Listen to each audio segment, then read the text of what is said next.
Gadis ini melihat seorang pria menatap payudaranya. Reaksi pria itu membuat semua orang kagum. Pasangan ini harus bertahan hidup selama 75 hari di Kutub Utara. Kisah cinta mereka mengejutkan semua orang. Sebuah pesawat jatuh dalam perjalanan ke negara asing. Satu-satunya yang selamat adalah pemeran utama pria Puxuan dan fisikawan Rui. Di tempat terpencil ini tanpa orang, tidak ada sinyal telepon. Pesawat yang jatuh di lokasi ini sulit ditemukan. Di Arktik yang dingin, penyelamatan sangat sulit. Daripada menunggu mati, cari saja cara untuk bertahan hidup. Jadi Puxuan menarik Rui dan penumpang lain untuk mulai mencari kesempatan hidup. Sepertinya Tuhan ingin mempersulit mereka. Badai salju akan datang. Jika tidak ada tempat untuk bersembunyi, mereka akan dikubur hidup-hidup. Rui terus mendesak Puxuan untuk segera menggali tempat berlindung. Setelah beberapa saat bekerja keras, Puxuan pun berhasil menggali lubang. Setelah beberapa hari, mereka menemukan sebuah rumah kosong. Setelah menguburkan jenazah penumpang lain, kini mereka perlu memikirkan cara untuk mengobati luka di kaki Rui. Dia mengalami patah tulang yang sangat parah. Jika tidak dirawat tepat waktu, kakinya akan menjadi gangren. Rui ingin meminta Puxuan melakukan operasi untuknya. Puxuan bukan seorang dokter, bagaimana dia tahu operasi? Namun jika operasi tidak dilakukan, nyawa Rui akan terancam. Berpikir demikian, Puxuan tidak punya pilihan lain sehingga dia harus melakukan operasi untuknya. Dia memotong satu sisi celana Rui. Meskipun Rui pemalu, dia tetap mencoba membimbing Puxuan. Rui pingsan karena kesakitan.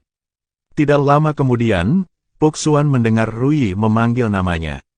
Puxuan tanya Rui mau apa. Saat ini, Rui jawab secara lelah. Aku mau WC. Rui tidak bisa pergi ke toilet sendiri karena sakit kaki. Bahkan kekasih, sulit dikatakan. Mereka baru aja kenal. Puxuan buat sebuah lubang di tempat tidur. Lalu dia meletakkan baskom di bawahnya agar Rui bisa buang air kecil. Puxuan keluar agar tak malu. Saat ini dia menemukan bahwa tangki minyak masih tersisa. Dia buru-buru menarik kabel generator. Lalu mengaktifkan sistem pemanas. Setelah beberapa saat mencari, Puxuan menemukan beberapa makanan di rak. Tapi makanan ini diproduksi sebelum dia dilahir. Puxuan menghitung sejenak dan menyimpulkan bahwa makanan dan minyak di sini dapat membantu mereka hidup selama 75 hari. Jika habis, mereka akan mati kedinginan. Puxuan mengira ini mungkin stasiun Aurora China. Tapi cara ke sana gimana? Puxuan mau keluar untuk cari. Tapi Rui mengecewakannya. Ingin menemukan stasiun Aurora dalam jarak 20 km di sini seperti menemukan jarum di laut. Yang lebih penting, minyak dan makanan hanya bisa digunakan selama 75 hari. Sampai saat itu, Kutub Utara akan berubah menjadi kutub malam. Sepanjang hari tanpa matahari. Suhu akan turun sangat rendah. Tapi Puxuan masih bertekad untuk pergi. Dia lebih baik mati dalam perjalanan untuk menemukannya daripada duduk diam dan menunggu untuk mati. Rui melihat ini dan harus menunjukkan padanya 3 cara untuk mencapai stasiun Aurora. Akhirnya, Puxuan siap barang. Bawa makanan untuk 2 hari dan siap pergi. Awalnya, Puxuan berjalan sambil menikmati lingkungan sekitar. Dia bahkan dengan senang hati berfoto dengan pinguin. Dia meniru gaya berjalan pinguin untuk menemukan jalan ke tempat yang dia tuju. Beberapa hari berlalu, Puxuan menemukan jalan ke utara. Dia ingin meninggalkan jejaknya di tempat-tempat yang dia lalui. Kamu menatap aku untuk apa? Aku akan memberikanmu semua. Puxuan senang dan segera tiba-tiba terjadi longsoran salju.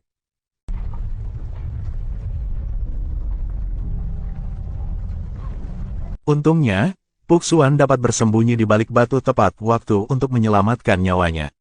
Di Kutub Utara, Puxuan selalu siap secara mental untuk menghadapi bahaya.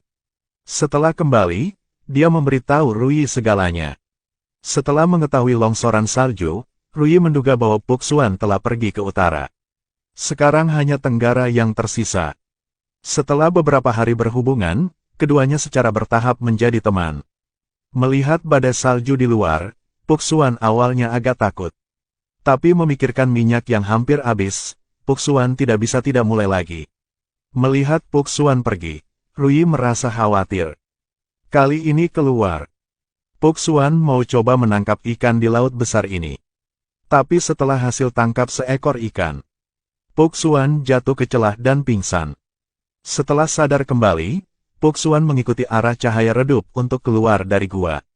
Setelah mengamati beberapa saat, kecuali es dan gua batu tak berdasar, tidak ada jalan lain di sini.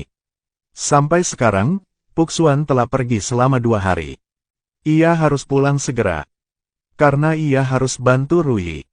Sekarang dia mendeteksi cahaya yang melewati celah besar. Dia mengumpulkan keberanian untuk maju. Lalu coba naik ke atas.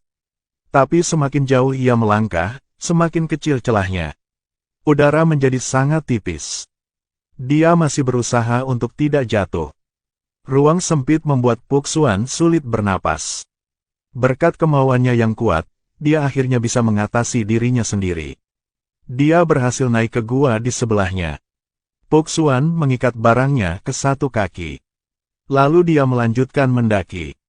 Pada saat ini, segala sesuatu di sekitar tiba-tiba menjadi gelap. Berada di tempat yang begitu sempit dan dingin membuat Puxuan jatuh ke dalam krisis. Dia ketakutan dan tidak bisa bernapas.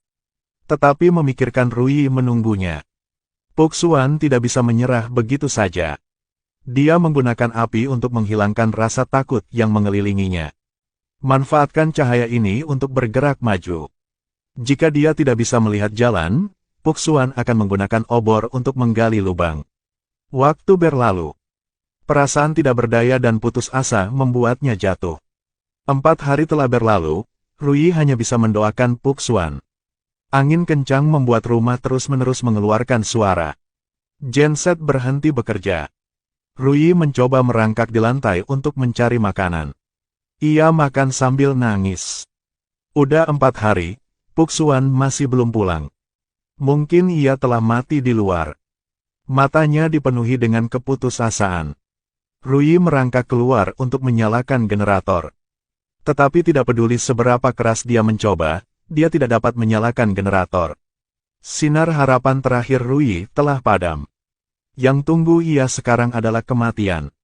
Rui putus asa, dia memutuskan untuk menyerah. Saat ini, Puxuan berhasil melarikan diri. Ia segera pulang rumah kayu.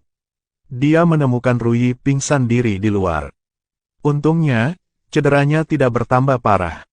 Setelah banyak lolos dari kematian, keinginan mereka untuk hidup menjadi lebih besar dari sebelumnya. Puxuan memutuskan untuk melanjutkan perjalanannya. Sebelum pergi, ia bilang dengan Rui, "Jika kamu tak bisa tungguku, atau aku gak bisa pulang, aku harap kamu bisa guna jumlah oli itu hingga habis. Dan makan semua makanan itu. Tuhan selalu ingin menguji ketahanan manusia." Harus berjalan di salju dalam waktu lama membuat mata Puxuan sangat perih. Dia mencoba untuk maju menurut ingatannya. Saat ini, rumah kayu itu muncul di depan matanya. Tapi Puxuan tak bisa lihat. Ia sangat panik. Ia takut salah jalan. Dan ia tak bisa pulang lagi. Puxuan dengan bingung panggil nama Rui. "Rui." Untunglah, Rui dengar katanya. Mungkin ia juga bisa merasa ketakutan Puxuan. Rui dengan sulit jawab Puxuan. Puxuan. Dengar suara Rui, Puxuan ada harapan kembali. Ia menurut suara Rui Unutek masuk rumah. Keduanya saling peluk. Di hari-hari berikutnya, Rui dengan hati-hati merawat Puxuan. Tepat di kamar mandi, Rui juga menatapnya dengan gugup. Dia membantu Puxuan memangkas janggutnya, bercerita tentang Antartika. Suasana tiba-tiba berubah canggung. Puxuan membelai rambut Rui dengan lembut. "Kamu bisa lihat?" Agar mata Puxuan tidak terluka, Rui membuatkannya kacamata khusus. Puxuan ingin menangkap ikan untuknya. Tanpa diduga, es itu pecah, menyebabkan Puxuan jatuh ke dalam air yang dingin. Dia mencari dan masih tidak bisa menemukan jalan keluar. Untungnya, dengan bimbingan sekelompok ikan, dia bisa menyelamatkan nyawanya. Seluruh tubuhnya basah, dia gemetar mencari jalan pulang. Bahkan hawa dingin yang menusuk tulang tidak bisa menghentikannya untuk kembali ke Ruyi. Sesampainya di rumah, seluruh tubuh Puxuan membeku. Ruyi menggunakan tubuhnya untuk menghangatkannya. Keesokan harinya ketika dia bangun, Puxuan sangat tersentuh melihat Ruyi berbaring di sampingnya. Dia akan mencium Ruyi ketika dia menyadari bahwa pakaiannya terbakar. Ia juga hilang sepatu. Sepatu Ruyi tak cocok dengannya. Jadi Puxuan memutuskan untuk mengambil sepatu orang asing.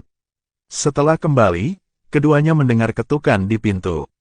Puxuan buka pintu untuk periksa. Tapi gak ada siapa. Dia pikir dia berhalusinasi, tetapi begitu mereka menutup pintu, mereka mendengar ketukan di pintu. Apakah orang mati kembali untuk mengklaim sepatu? Ruyi saran Puxuan kembalikan sepatu. Pintu langsung dibuka. Ketika Puxuan hendak melepas sepatunya, seekor pinguin muncul. Selamat pagi.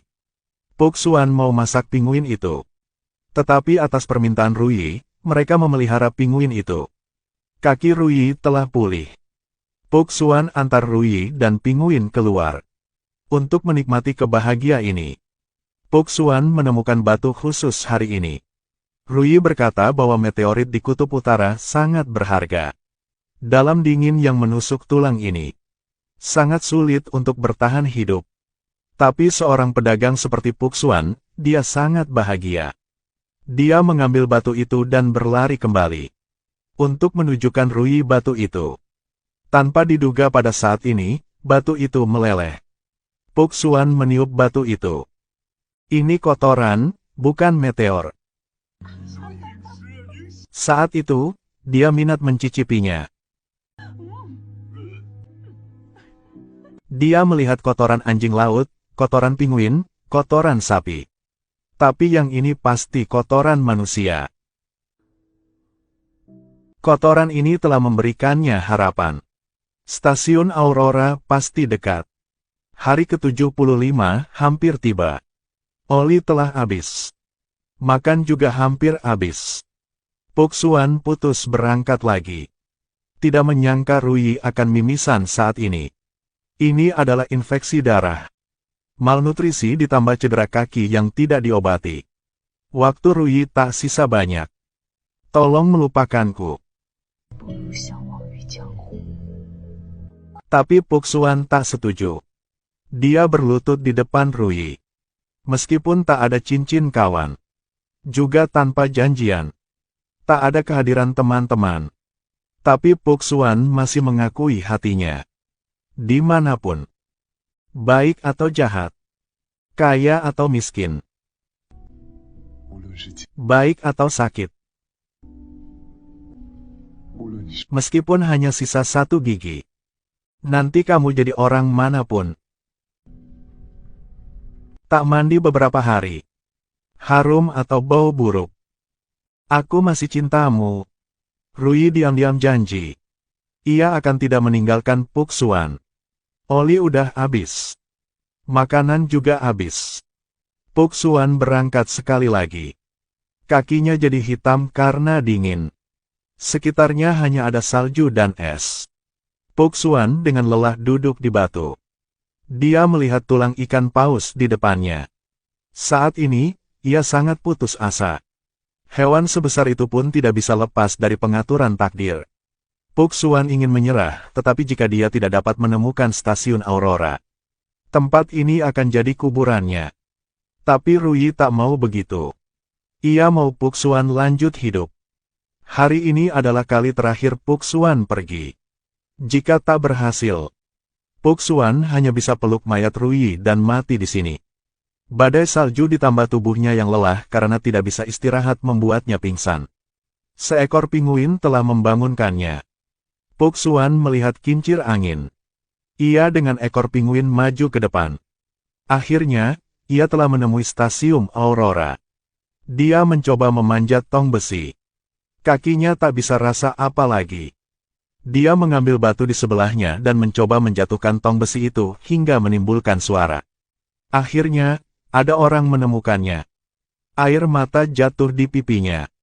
Akhirnya, Rui telah diselamatkan. Puk Xuan antar mereka ke rumah kayu. Sebelum dia bisa melihat Rui, badai salju merobohkan rumah itu. Semuanya tampak berantakan di depan mata Puk Xuan. Berdiri di depan alam, manusia menjadi tidak penting dan kecil. Puk Xuan terus berteriak. Tapi di depan alam puas. Itu tanpa harapan. Rui dan rumah kayu itu sudah lama menjadi keluarganya. Setelah kembali, baca pesan terakhir beserta gelang giok yang ditinggalkan Rui. Puk Xuan tak tahu melakukan apa selain nangis. Ternyata Rui telah siap untuk kematiannya. Dia menyerahkan semua keberuntungan dan keberaniannya kepada Puk Xuan. Rui mati tapi ia harap Puk Xuan bisa terus hidup. Puk Xuan ingat katanya. Lebih baik jika lupa. Jika kamu suka film ini, ayo bagi dengan teman-teman ya.